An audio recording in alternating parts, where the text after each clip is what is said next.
Olá, tudo bem?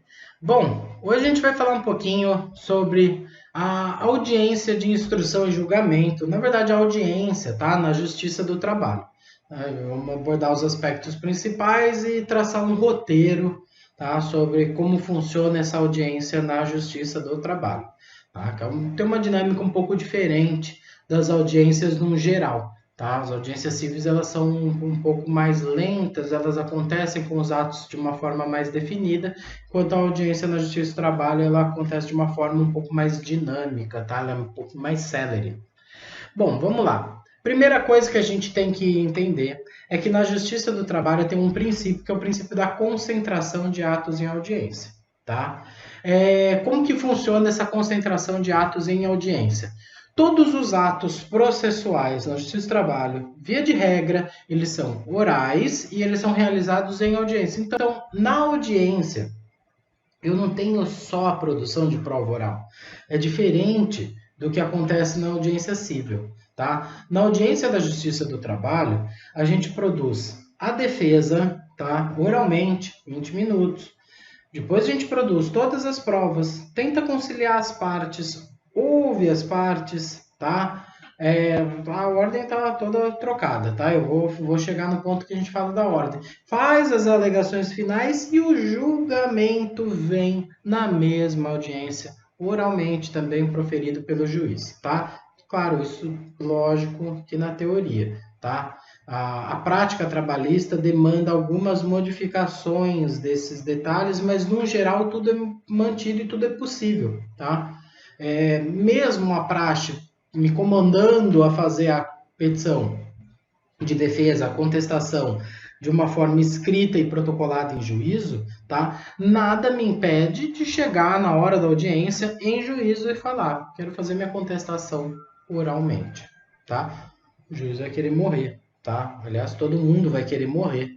Inclusive o seu cliente vai querer morrer, você vai querer morrer, porque são 20 minutos para fazer uma defesa trabalhista. Defesa trabalhista não é brincadeira, não. São vários pontos para a gente poder abordar, são vários direitos que a gente tem que rebater um a um. Nunca se esqueça que a gente tem o ônus da impugnação específica, tá? Então, de qualquer forma, na defesa, ainda que oralmente, não pode deixar nada passar batido, nada em branco, senão seu cliente vira confesso, você perdeu aquele ponto da ação.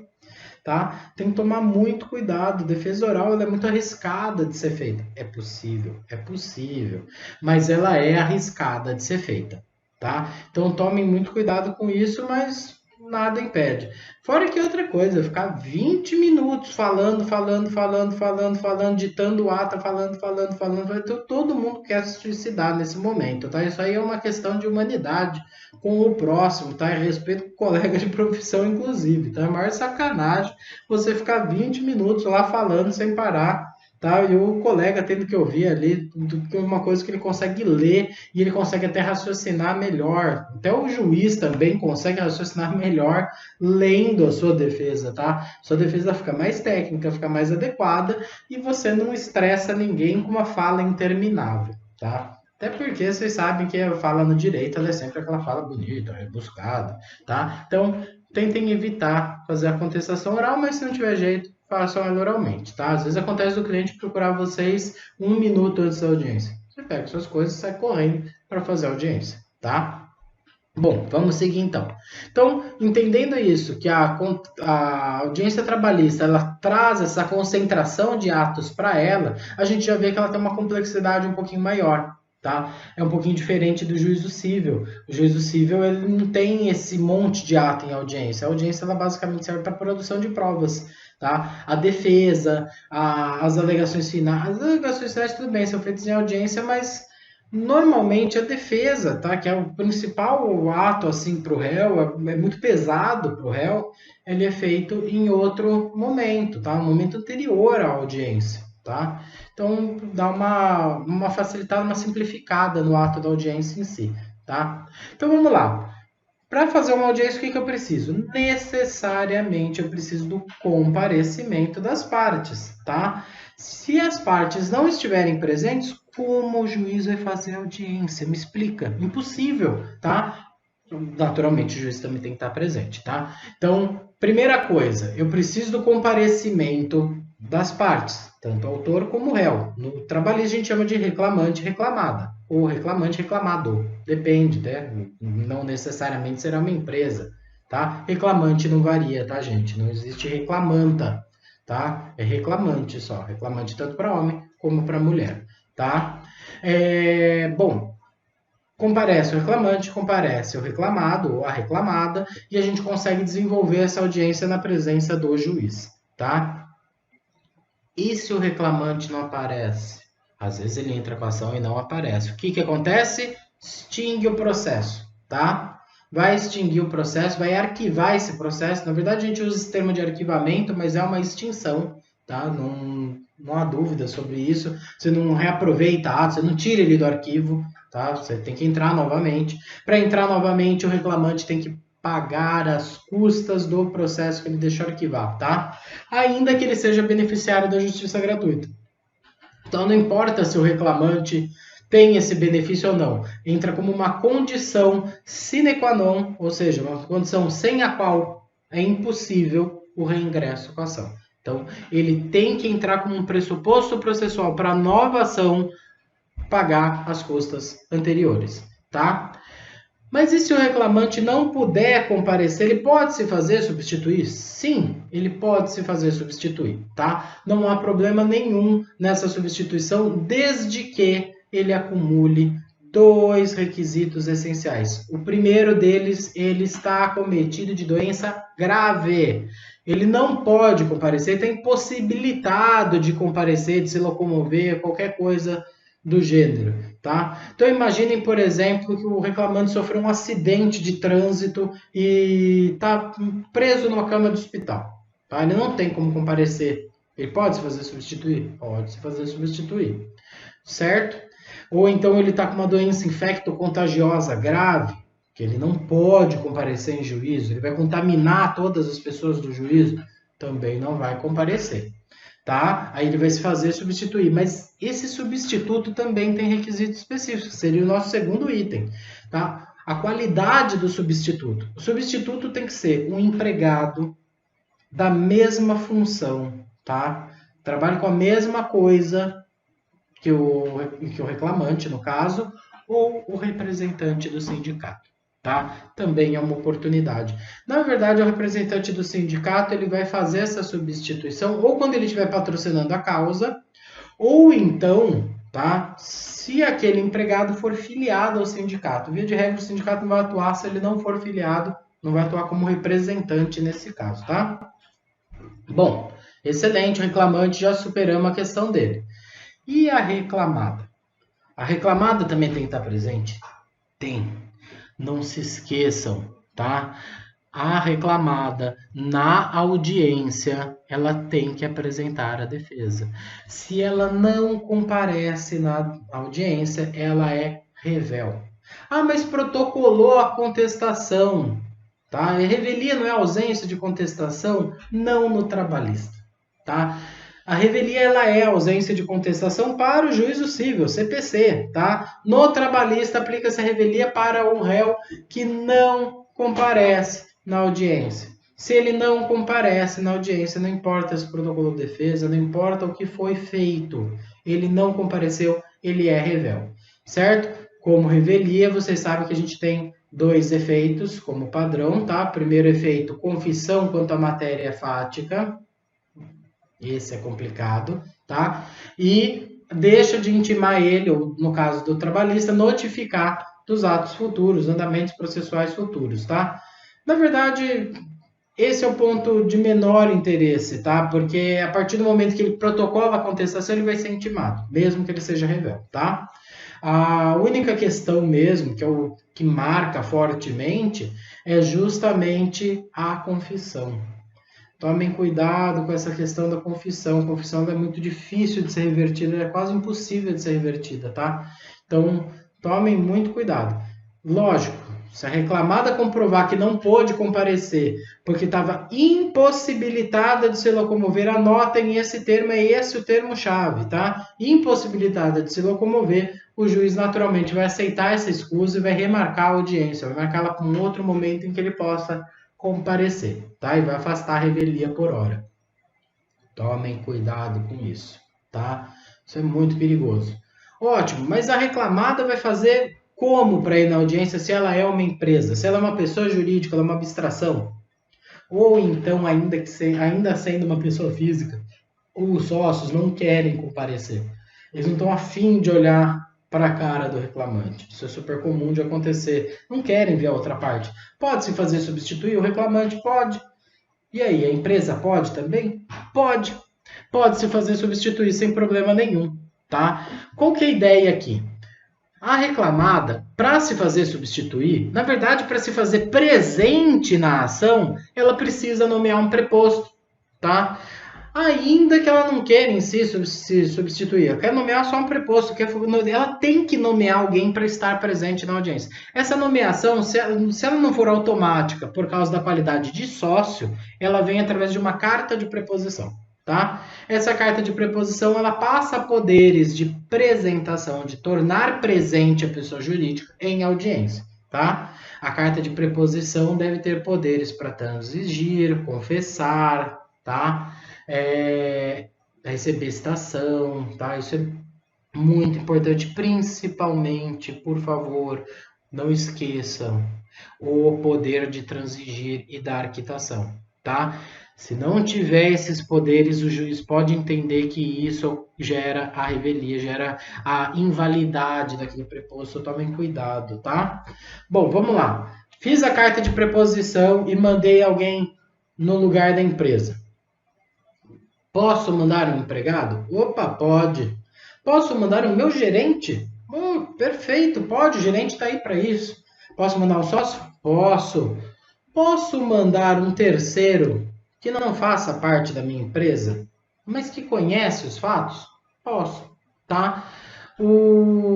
A CLT, ela autoriza expressamente no artigo 843, parágrafo 3º, que esse preposto não seja empregado na empresa. Tá? Não há necessidade, desde que ele conheça os fatos. Posso, então, mandar um advogado fazer o papel de preposto? Posso, desde que ele não seja o advogado da ação.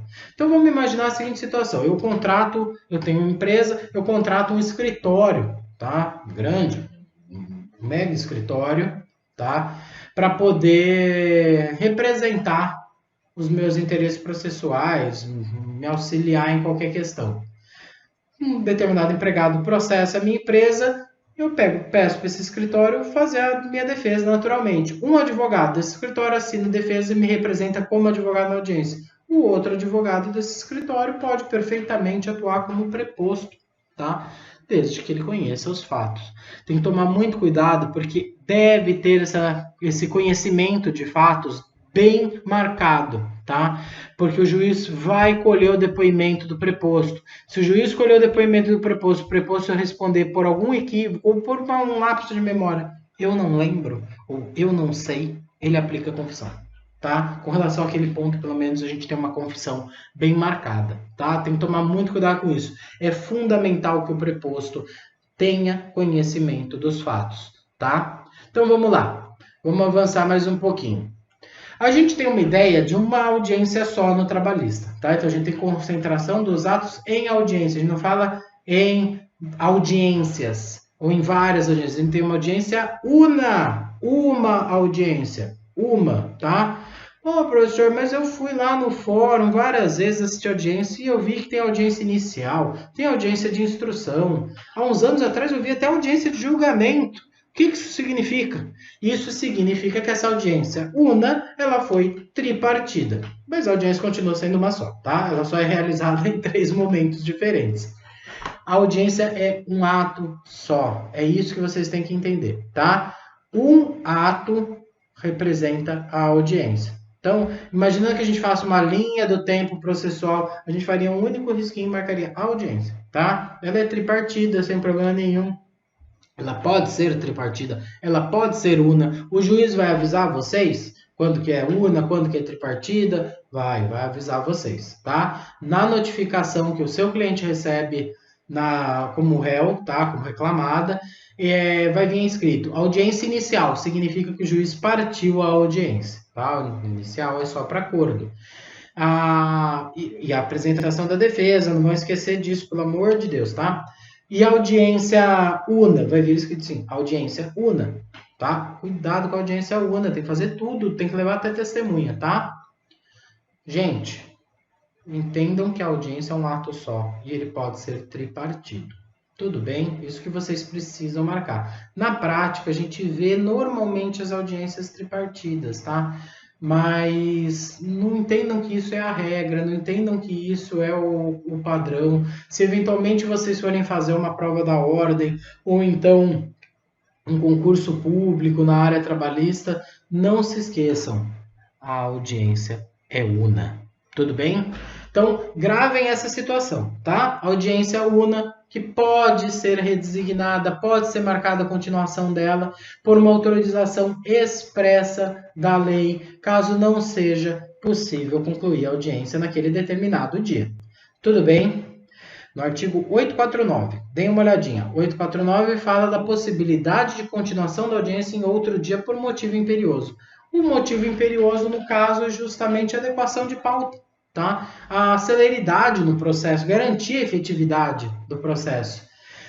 Quando há a tripartição da audiência, a gente vê essa audiência, ou a bipartição, vamos pensar assim, que é o mais comum hoje em dia, a gente tem uma audiência inicial, tá? E nessa audiência inicial, o juiz acaba fazendo a primeira tentativa de conciliação, ele verifica se há acordo e colhe a defesa. Colhe, só isso, acaba aí, tá? Aí manda a outra parte se manifestar. Por que o tribunal faz isso? Porque se houver acordo, e a Justiça do Trabalho, ela procura realmente fazer acordo, tá? Eles incentivam a realização de acordos, incentivam a composição amigável, tá?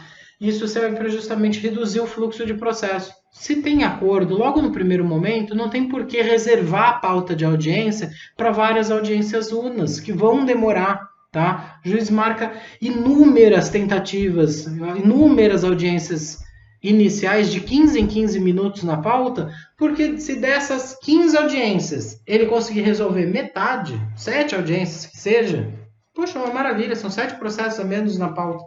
Na próxima pauta, são 7 instruções marcadas a menos. Tá? Então, isso é um motivo imperioso por si só. Depois dessa audiência inicial, a gente tem a possibilidade de uma audiência de instrução, tá? Tomem cuidado aqui, na audiência de instrução eu tenho que levar as testemunhas. Essas testemunhas comparecem independentemente de intimação. Eu posso comprovar para o juiz que eu intimei, eu, advogado, intimei essas testemunhas e elas não comparecendo, o juiz fica obrigado a redesignar, tá? A audiência se eu não desistir da testemunha, tá? Mas, via de regra, a gente leva as testemunhas sem intimar elas, tá? Normalmente a gente não intima até pela informalidade da Justiça do Trabalho, até pelo conforto da testemunha, tá? A gente só conversa com o cliente, pede talvez até para o cliente buscar a testemunha, muito mais efetivo do que pedir para a testemunha encontrar no fórum. Entendam, gente, que a testemunha, ela está fazendo um favor para a justiça e ela está fazendo um favor para todo mundo que integra aquele processo.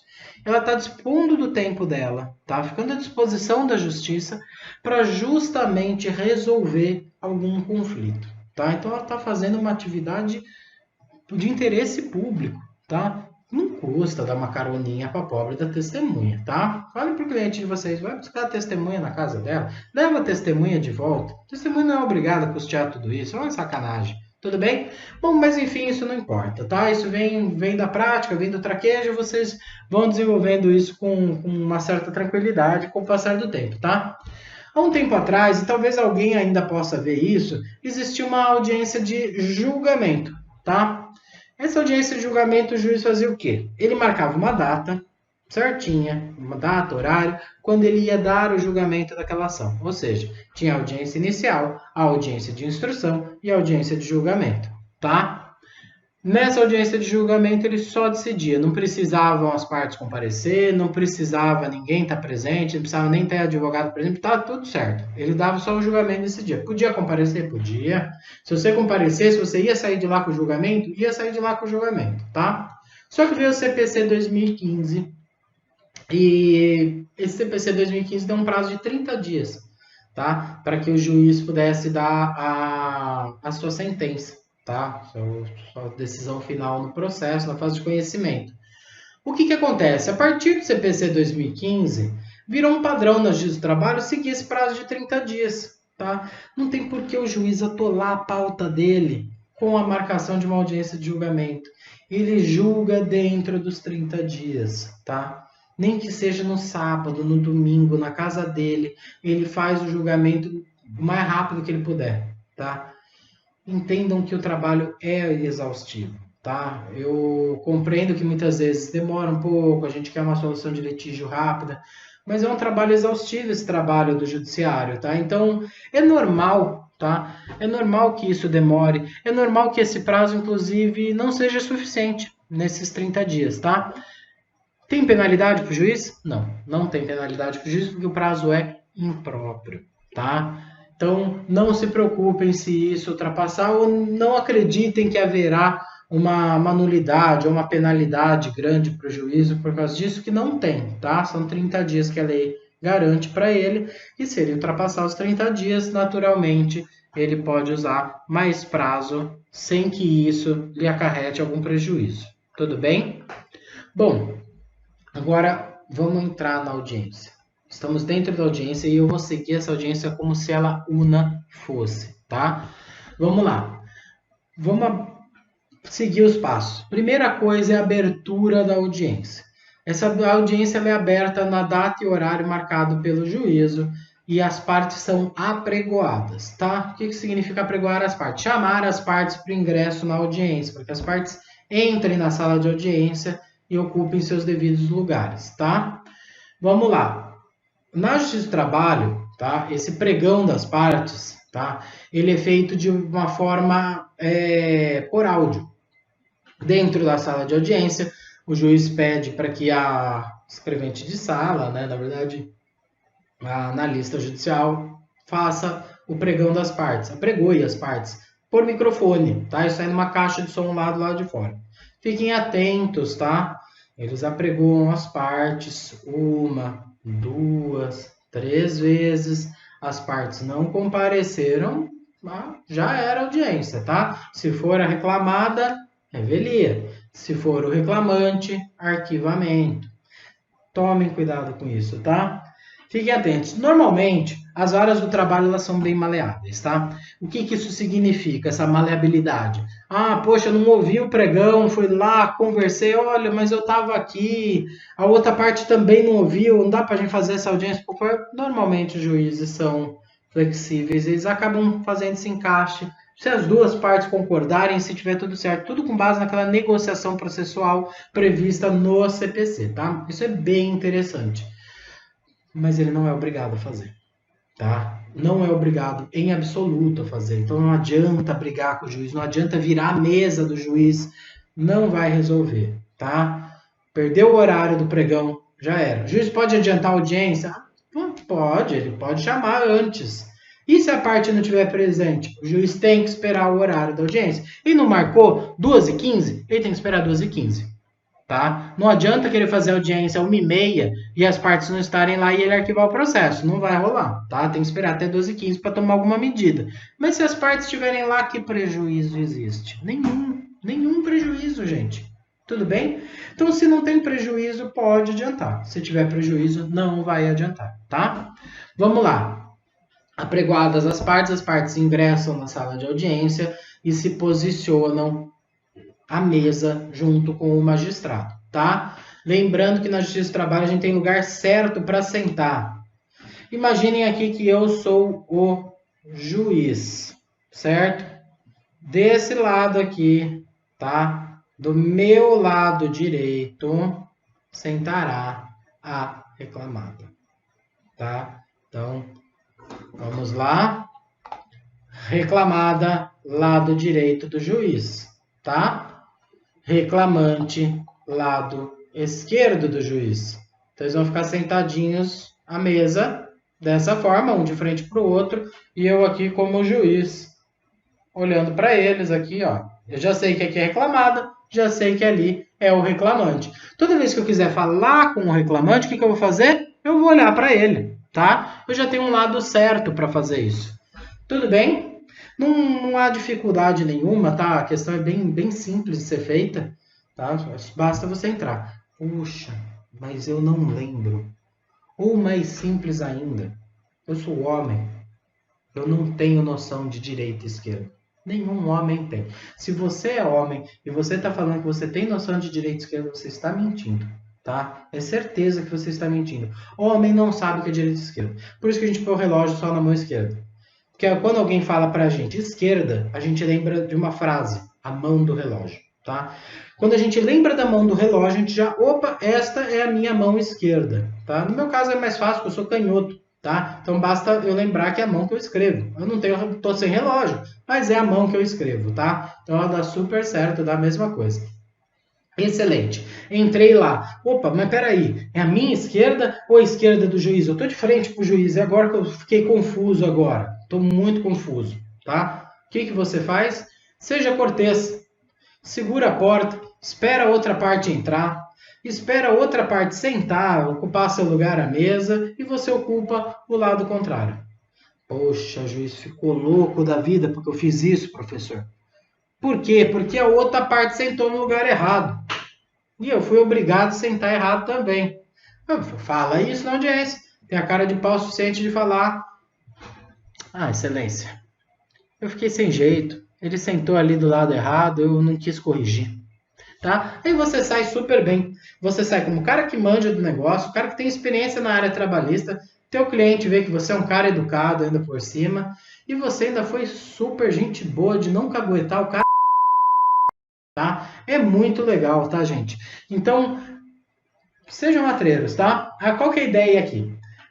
Sentar do lado certo para facilitar o juízo. Isso é uma praxe, tá? É uma estrutura padrão da Justiça do Trabalho, então vocês têm que fazer isso obrigatoriamente. Ah, mas o juiz vai me dar uma chamada? Não. O juiz vai pedir para que todos se levantem e troquem de lugar. É muito chato, tá? Então façam isso, gravem, tá? Fica mais fácil. Tem algumas varas em que o juiz toma o cuidado de colocar uma etiqueta, uma etiquetazinha sobre a mesa falando: aqui é o lugar do reclamante, aqui é o lugar do reclamado, aqui é o lugar do advogado reclamante, aqui é o lugar do advogado reclamado. Então, aí fica mais fácil. Mas se o juiz não fez isso, ele também não é obrigado, né? Pelo amor de Deus, vão lá e sentem no lugar correto, tá? Ótimo. Aberta a audiência, as partes já sentaram. Primeira coisa que o juiz é obrigado a fazer, antes de mais nada, depois de qualificar as partes, é fazer a primeira tentativa de conciliação. Tá? Nessa tentativa de conciliação, o juiz tenta forçar, de uma certa forma, forçar entre aspas, as partes a chegarem num acordo. Tá? Ele luta para que as partes cheguem num acordo. Ele ouve a proposta de cada uma das partes, ele apresenta a proposta dele. Mas o juiz pode fazer proposta? Pode. Pode fazer proposta sem problema nenhum, tá? Ele faz inclusive um cálculo. Ele calcula mais ou menos quais seriam os direitos, faz uma proposta, não significa que você vai perder a causa, não significa que você vai ganhar a causa, tá? Isso só significa que o juiz está tentando um acordo, tá? Então o juiz ele faz essa tentativa de acordo, ele insiste, ele tenta ao máximo fazer esse acordo. Poxa, não deu certo o acordo, vamos ter que instruir o processo. O que ele faz em seguida? Faz a coleta da defesa. Tá? Nesse momento ele abre termo nos autos de 20 minutos para que as partes, para que a reclamada faça a defesa oralmente. Tá? Ótimo. Eu não quero fazer a defesa oral. Eu fiz a defesa por protocolo. O que o juiz vai fazer? Ele vai tirar o sigilo, a gente faz o protocolo com sigilo para que o reclamante não tenha acesso à nossa defesa, não saiba o que a gente tem guardado na manga, como se isso fosse um jogo de pôquer, tá? Super matreiro, não é, tá? É uma questão realmente de preservar a estratégia, até para tentar fazer o acordo. Se eu não quero fazer o acordo, não faz diferença por sigilo, tá? Mas se eu quero fazer o acordo, faz muita diferença por sigilo. Por quê? Porque o reclamante não sabe as provas que eu tenho. Vira um poker, tá? A gente blefa. A gente fala, mas tem os cartões de ponto todos assinados. Eu tenho recibos, eu tenho lerites, eu tenho tudo, tudo, tá? Mas qual que é a ideia? É justamente blefar para que o reclamante ceda num acordo. E a gente chega num meio termo, tá? Isso é interessante, tá? Funciona bem. Na verdade, o reclamante, se pudesse, também poria sigilo. O reclamante também blefa. O reclamante vai falar que tem testemunhas de todas as horas extras que ele fez, das 4.000 horas extras que ele fez, e ele, na verdade, não tem. Tá? Isso acontece. Nessa fase de conciliação, pré-defesa, a gente não discute mérito. A gente não entra no mérito. Não discutam mérito. Não percam tempo discutindo mérito. O juiz não vai discutir o mérito, tá? Essa discussão de mérito é reservada para a instrução. E só na instrução ela vale a pena. Antes disso, não. Antes disso, a ideia é chegar num acordo para evitar a discussão, tá? Ponham isso em mente. Se o advogado da outra parte tentar pesar na cabeça de vocês, respondam simplesmente: doutor, não estamos discutindo mérito aqui. Tá? Isso facilita a conciliação, isso estimula a conciliação, tá? Cria mecanismos que evitam que o conflito se aprofunde, tá? Pensem que o conflito ele é feito numa espiral. Se eu começo a rediscutir aquilo, essa espiral vai aprofundando, aprofundando, aprofundando até um nível que a gente não consegue resolver na conciliação. A gente tem que instruir o processo, tá? Até porque os ânimos começam a se alterar, o reclamante e o reclamado começam a ter um embate. Eles começam a lutar, tá? Então não queiram isso. Não entrem no mérito na primeira tentativa. Depois da defesa, apresentei a minha defesa em 20 minutos, ou tinha protocolado ela antes, ou o juiz libera o sigilo, deixa a parte contrária se manifestar dessa defesa. Lembrem-se que a defesa tem que ter a impugnação específica de cada ponto, tá? E a gente tem o princípio da eventualidade, ou seja, eu alego todo tipo de defesa, toda a minha matéria de defesa na contestação. Tudo bem? Preste atenção nesse ponto, que isso é muito importante. Eu posso negar o vínculo, falar que se existiu o vínculo não era vínculo porque era a relação de trabalho autônomo. Eu posso falar que era autônomo porque não era habitual. Eu posso falar que era autônomo porque não era subordinado. Eu posso criar milhões de defesas diferentes. Tudo bem. É muito fácil, tá? Bom, vamos lá. Apresentei a minha defesa, impugnei especificamente todos os pontos para não tomar uma revelia. Fiz a minha defesa toda baseada na eventualidade, aleguei tudo que eu podia. O juiz abre para manifestação da parte contrária, tá? Aí a gente vai ter que buscar um pouquinho dois princípios básicos de processo. Primeiro, o contraditório. Segundo, a isonomia. O contraditório é o que permite, na verdade, o que obriga o juiz a autorizar a manifestação, tá?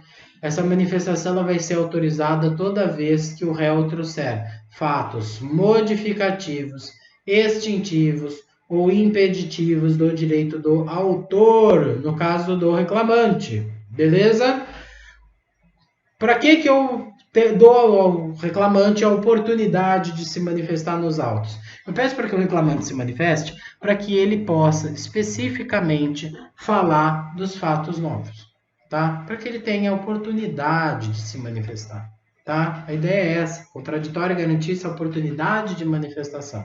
O autor falou, réu fala. Réu falou, autor rebate o que ele disse aqui, tá? Não é para ficar criando fatos novos indefinidamente, para rebater, tá? Ótimo. Qual o prazo para essa manifestação se ela for feita oralmente em audiência? A defesa não teve 20 minutos para falar? E a isonomia processual diz o quê? 20 minutos para manifestação. Tudo bem? Não tem dúvida. Ah, mas o juiz quis me dar 10. Está errado. Está errado. Tá? Não pode dar 10. Isonomia processual. Tá? 20 minutos para defesa, 20 minutos para manifestação. Tudo bem? Lembrando que se houver reconvenção, é na manifestação que eu contesto essa reconvenção, tá? Mas não se preocupe, via de regra, isso é tudo feito via petição, tá? O juiz rompe a audiência após a tentativa de conciliação e a coleta da defesa, redesigna a continuidade da audiência para instrução em outra data e fixa um prazo de 10 dias, 15 dias, 20 dias, o prazo que o juiz entender mais adequado para a manifestação, tá? Aí esse prazo o juiz vai fixar naturalmente, desde que seja superior a 5 dias. Por que 5 dias? Porque é o prazo mínimo de defesa, tá? A defesa, ela tem que ser, a defesa não, perdão, a audiência, ela vai se realizar pelo menos 5 dias depois de notificado o réu. Então vamos lá, notifico o réu, tenho 5 dias, pode ocorrer a audiência. Então, por causa desses 5 dias aqui, eu sou obrigado a dar pelo menos 5 dias de manifestação para o réu, tá? É por uma questão lógica de isonomia, tudo bem? Não tem nada escrito sobre isso, tá? Simplesmente ninguém dá. Nunca vi um caso, nunca vi ocorrer um caso de um juiz que dê 48 horas para se manifestar, tá? Eles dão pelo menos 5 dias, tá? É o mínimo do razoável. Tudo bem? Ótimo. Chegamos na parte bacana agora. Agora a gente chegou na instrução processual, tá? Vamos começar a colheita de prova oral. Como que começam essas provas orais? Vamos pegar lá o nosso reclamante, tá? Primeiro vai ter o interrogatório do reclamante. Interrogatório é a mesma coisa do depoimento pessoal que a gente vê no cível, tá? Só que a CLT chama de interrogatório. Nesse interrogatório, aparece o nosso reclamante, senta próximo ao juiz e o juiz passa a fazer perguntas para este reclamante, tá? Qual o objetivo desse interrogatório? Obter a confissão, tá? É o mesmo objetivo do depoimento pessoal. Primeiro, quem faz perguntas ao reclamante? O juiz. Depois, quem faz perguntas ao reclamante? O advogado da parte contrária, no caso, o advogado da reclamada. Tudo bem? Essas perguntas são feitas de forma indireta, ou seja, o sistema de perguntas na Justiça do Trabalho é um sistema presidencialista, tá? Ou seja, o advogado faz a pergunta para o juiz repassa a pergunta para o depoente. Tudo bem? O juiz pergunta diretamente e o advogado pergunta indiretamente através do juiz. Pergunta, excelência, eu quero saber qual era a jornada de trabalho do reclamante. O juiz olha para o reclamante e fala, qual era a sua jornada de trabalho? Tá? Este sistema, ele é presidencialista. Não se esqueçam, no cível a gente não tem mais sistema presidencialista, na Justiça do Trabalho tem, tá? Ele é perfeitamente vigente. Tem juiz que autoriza fazer a pergunta direta? Tem. Tome cuidado, tá? Se o juiz autorizar e falar, pode fazer direto, doutor, faça pergunta direto, melhor, maravilha. E se o juiz não falar nada, faz a pergunta para o juiz, não vai passar vergonha.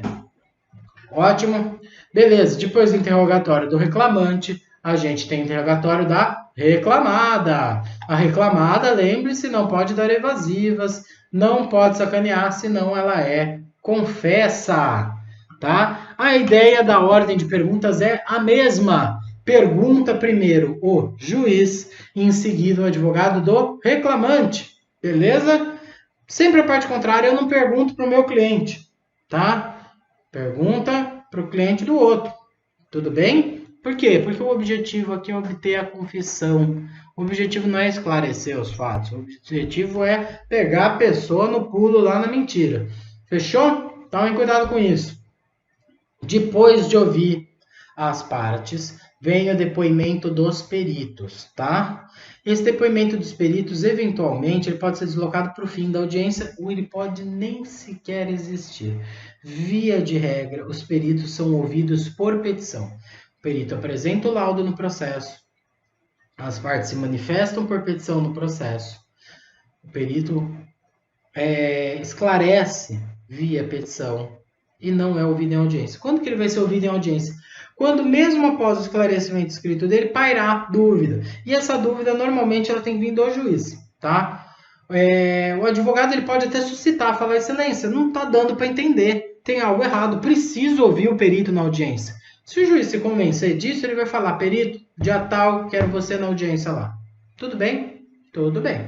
Ótimo, vamos ouvir o perito. A gente ouve o perito primeiro, tá? Às vezes o juiz pode ouvir até o perito antes do interrogatório das partes, tá? Isso não há problema. Não há nulidade na troca da ordem com relação ao depoimento do perito, tá? O perito pode ser o primeiro, pode ser o segundo, pode ser o último, tá? Não há problema. O resto tem uma ordem específica. Primeiro interrogatório, depois depoimento e testemunho, tá? Vamos lá. Perito. Quem pergunta primeiro? Juiz pergunta primeiro para o perito. Depois o advogado do reclamante, depois o advogado da reclamada. Então, juiz primeiro, reclamante depois, reclamada em terceiro. Por quê? Para garantia da ampla defesa, tá? Para garantia da ampla defesa, a reclamada é a última a perguntar no caso de perito. Tá? Essa prova ela veio do juízo. Toda a prova que o juiz gruda lá e traz para os autos segue essa ordem padrão. Juiz, autor, réu. Juiz, reclamante, reclamado. Tudo bem? Tudo bem, maravilha. Gosto assim que vocês estão entendendo tudo, estão participando bastante, tá? Isso é muito importante. Vamos lá. Depois do perito, vem as testemunhas.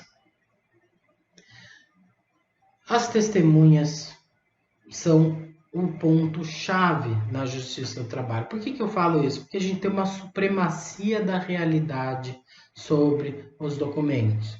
E quem fala melhor da realidade do que a testemunha? Ninguém, tá? Então a prova testemunhal ela assume uma importância singular, tá? Via de regra, a justiça do trabalho ela dá suas decisões, os juízes dão suas decisões muito focados em depoimento de testemunha. Então é importante que a testemunha seja boa, tá? Seja condizente. Tudo bem? Bom, vamos lá. A testemunha, como regra, ela é trazida independentemente de intimação. Eu não preciso intimar ela, eu não preciso falar para o juiz intimar essa testemunha. Basta que eu leve ela no dia lá para a audiência. Tá? Eu não preciso nem apresentar o rol. Ah, tem juiz que pede rol? Tem juiz que pede rol. Raríssimos, mas tem. Tá?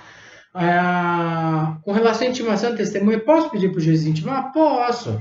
Posso eu mesmo intimar? Devo, tá? Isso, intimação, na verdade, é o ônus do advogado. Só vou pedir para o juiz quando o negócio for impossível, quando for uma precatória, algo do gênero, tá? Eu vou intimar as testemunhas e eu vou comprovar para o juiz que eu intimei essas testemunhas, tudo bem? Perfeito. Vamos lá.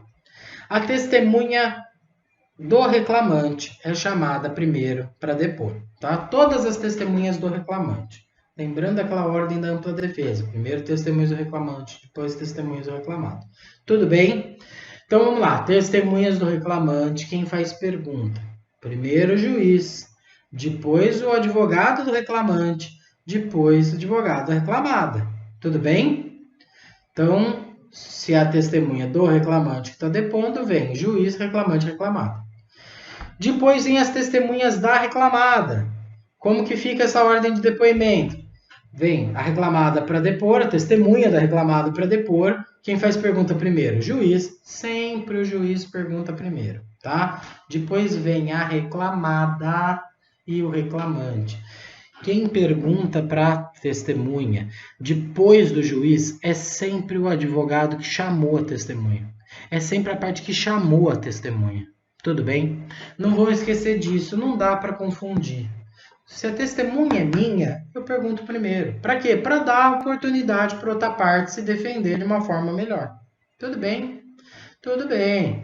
Depois do depoimento das testemunhas, a gente segue para a finaleira. Vamos terminar essa audiência que já demorou, tá? Essa audiência é longa, ela é cansativa, tá todo mundo que não aguenta mais, tá todo mundo querendo se matar. Aí o juiz vira e fala assim: bom, terminados os depoimentos, apresentem razões finais. Alguém quer fazer razões finais? As razões finais são remissivas? O que significa ações finais remissivas? Ações finais remissivas são aquelas razões finais, perdão, não ações, razões finais que se reportam à inicial ou à contestação, tá? Para que eu vou fazer razões finais? Para falar do que aconteceu em audiência.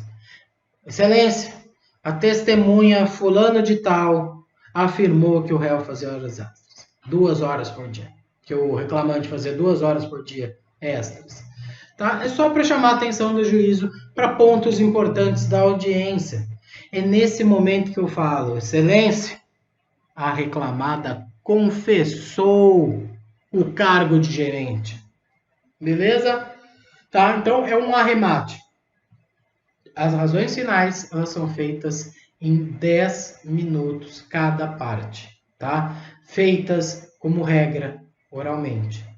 É difícil o juiz converter isso em memoriais. Normalmente elas são feitas oralmente, tá? Então se preparem para falar em audiência. Falar entre aspas, ditar, tá? O juiz abre termo na ata e o escrevente anota tudo que você vai ditando pausadamente. Tenha paciência, vá ditando devagar, tá? É um ser humano, não é uma máquina, não é uma ferramenta de ditado automático, tá? Vai ditando, reclamante afirmou, quando de seu depoimento, que não fazia horas extras, de forma que assume seu pleito. Tudo bem? Devagar. É só ditar devagar, tá? Você não precisa fazer o texto da sua vida. Não é para repetir tudo que foi feito na inicial ou na contestação. Se for repetir, é remissivo, tá? Você vai trazer só os arremates do que aconteceu na audiência, chamar a atenção do juiz para um determinado ponto específico. Tudo bem? Depois das razões finais, o juiz é obrigado, sob pena de nulidade, a renovar a tentativa de conciliação. O que significa isso? Tá? O juiz tem que novamente tentar conciliar as partes.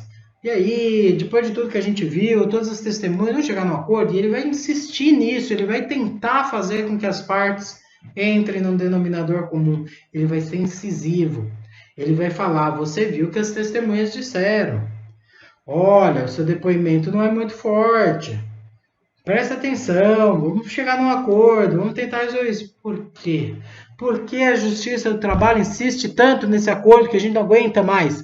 Porque a melhor forma de solucionar conflitos é justamente fazer um acordo, tá? Quando as partes fazem um acordo, elas saem felizes.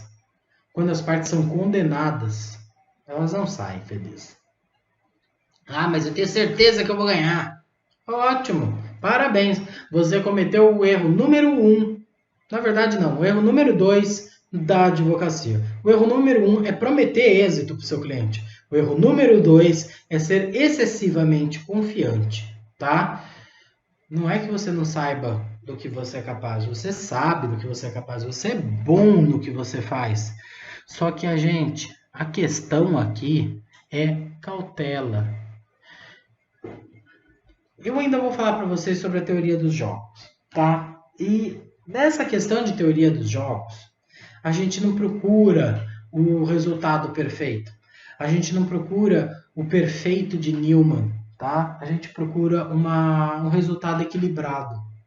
Procurem sempre o resultado equilibrado, que é aquele resultado que deixa o seu cliente feliz, deixa a outra parte feliz e pacifica. A gente precisa pacificar o conflito.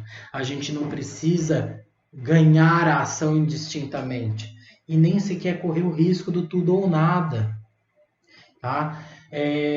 Até para quem gosta de esportes, tem um termo na Fórmula 1 que é o winner or wall. O que significa isso? É aquele competidor que ele acelera ao máximo, ele tenta tudo, ele faz o melhor dele a qualquer custo. Ou ele vai ganhar, ou ele vai ser o primeiro, ou ele vai bater no muro e vai perder tudo. Tá? Então tomem cuidado para não assumir essa postura. Uma das formas de ganhar para o seu cliente é reduzir o prejuízo dele. Tá? Uma das formas de ganhar para o seu cliente reclamante é fazer com que ele receba rápido. É fazer com que ele tenha um acordo que é um pouco menos do que ele realmente teria, teoricamente, direito, mas garantir esse valor certo, garantir que esse valor tenha uma multa, que esse valor seja pago num prazo correto, do que ficar muito tempo esperando na justiça para chegar num resultado finalístico que, por mais que seja economicamente vantajoso, psicologicamente não será. Certamente não será. Até pela demora, tá? Imaginem que esse cliente tem que esperar 10 anos para receber um valor, tá?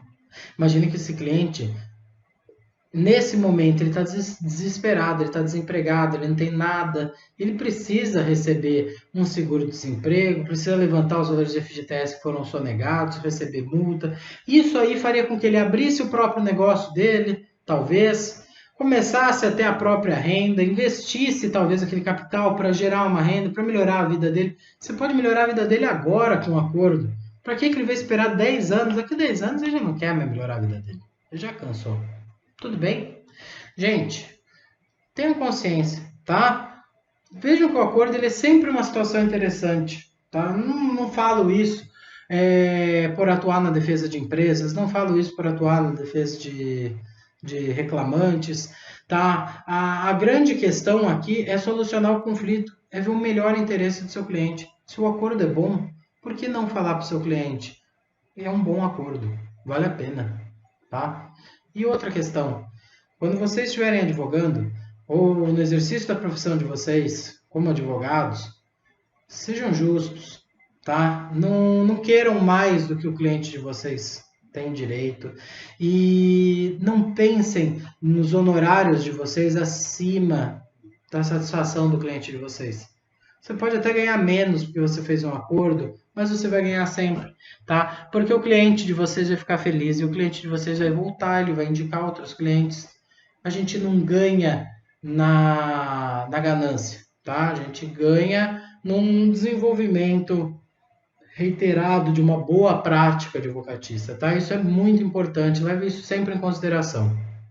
Assim como qualquer outra carreira, se vocês forem juízes, sejam ponderados, tá? Isso é extremamente importante. Façam propostas condizentes, façam propostas ponderadas, isso é bom de ser feito, tá? Isso é bem importante. Bom, gente, vamos lá. Com relação ao julgamento, tá? É o último ato da audiência, o juiz vai poder proferir a decisão dele em audiência e as partes já saem intimadas. Cuidado, o prazo começa a correr a partir da data de intimação em audiência. Você já sai ciente, tudo bem? Então não fique esperando, eu vou esperar a cartinha chegar na minha residência, no meu escritório, eu tô de boa. Não vai chegar, tá? Toma cuidado. Toma muito cuidado com isso, é muito importante que você tome cuidado, tá? Julgamento feito em audiência, a parte já sai intimada em audiência. Tudo bem? Bom, gente, muito obrigado por tudo, tá? Espero que vocês tenham aproveitado. Essa questão da audiência trabalhista, ela é bem detalhista, tá? A gente precisa realmente prestar muita atenção e a gente tem muito detalhe para seguir, tudo bem? Terminada essa questão da audiência, eu só quero chamar a atenção de vocês para um único ponto, tá? Que é a possibilidade de contraditar testemunhas. O que é contraditar testemunha, tá? Eu deixei isso para agora, eu não quis falar no meio depois imagino quebrar a linha de raciocínio. Contradita das testemunhas serve para arguir qualquer impedimento ou suspeição daquela testemunha. Testemunha impedida é aquela que não pode depor, porque tem algum vínculo de parentesco, tá? Tem alguma ligação muito íntima com uma das partes, tá? Testemunha suspeita é aquela que pode dar um depoimento viciado, porque ela tem interesse na causa, porque são amigos, né? Pode não ser imparcial. Na suspeição pode afetar a imparcialidade, no impedimento afeta, tá? Então, entendam o seguinte, tá? O momento para fazer essa contradita ou para arguir isso para o juiz, para falar para o juiz, excelência, essa testemunha não pode depor, tá? Essa testemunha ela é suspeita, ela é impedida. Pelo motivo X, tem que declarar o motivo, essa contradita ela é feita após a qualificação da testemunha e antes dela prestar o compromisso, tá? Até o término, na verdade, da qualificação da testemunha é um momento muito rápido, tá? Então, o que vocês vão fazer? Quando a testemunha for apregoada, você vai avisar o juiz. Excelência, quero contraditar essa testemunha. O juiz vai receber a testemunha na sala dele, a testemunha vai sentar, vai ser qualificada e vai ser arguída pelo juízo sobre o motivo da sua contradita, tá? Se a testemunha realmente for impedida ou suspeita, o juiz vai decidir se vai ouvi-la como informante do juízo sem compromisso de dizer a verdade ou ele vai dispensar essa testemunha. Tudo bem? Entendam que essa decisão de ouvir como informante ou dispensar cabe única e exclusivamente ao juízo. Você pode até argumentar com o juiz, mas só cabe a ele decidir, tá? Isso vem da regra dele de instrução, do poder de instrução dele, e não cabe ao advogado interferir nesse poder de instrução, tá? A gente pode só argumentar. Argumentar, a gente argumenta. Tudo bem? Falem, Excelência. Eu sei que a testemunha é mãe do reclamante, mas é a única que pode falar sobre isso. Não tem como ouvir ela como informante. É um pedido, é uma conversa informal. O juiz pode pôr a mão na consciência e falar assim, tem razão, vou ouvi-la como informante. Ou então ele pode dizer simplesmente, não, ela é impedida, ela não vai depor, isso é grave, tchau. E dispensa essa testemunha que não teria compromisso com a verdade mesmo, tá? Então, tá tudo certo. Bom, gente, por hoje é só, tá? Muito obrigado a todos. Deixo aqui um beijão para todos vocês, tá? Bons estudos.